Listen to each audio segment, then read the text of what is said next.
This is the Star News Brief. I'm Tina Mumbanu.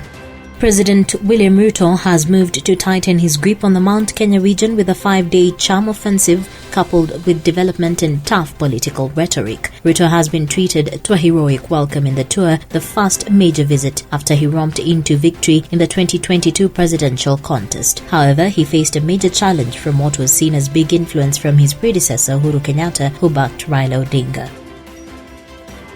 Get a copy of the Star by subscribing to our e-paper for only 40 shillings by logging on to www.mgazzetti.com. Salaried workers and their employers will face the double pain of housing levy deductions after judges hearing petitions against the Finance Act 2023 declined to stop government's backdating of the taxes to July 1st. This came even as the petitioners, led by Busia Senator Okiya Omtatah, decried the ruling, terming it a sad day for Kenyans. The Law Society of Kenya had moved to court alongside several lobby groups seeking orders to suspend the backdating of the housing tax. Financial trouble looms in private universities following concerted efforts to stop placement of government-sponsored students in such institutions. For the past 5 years, the Kenya Universities and Colleges Central Placement Service has been sending students to private universities, with government funding hitting a record 13.75 billion shillings over the period. However, there has been concerns that a number of private universities have been receiving more money compared to public universities.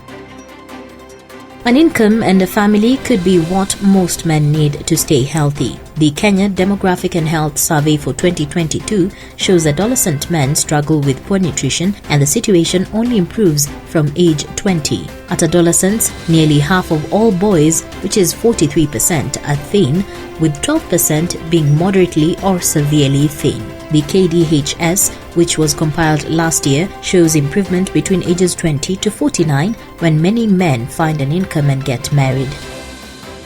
And a section of Azimio la Umoja leaders have called on the Kenyan and the American governments to work together to compensate victims and survivors of the August 7, 1998 bomb blast attack that took place in Nairobi.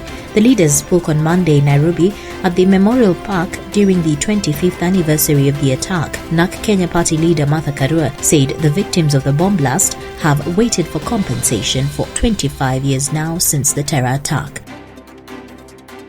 Get a copy of the Star by subscribing to our e-paper for only 40 shillings by logging on to www.mgazzetti.com.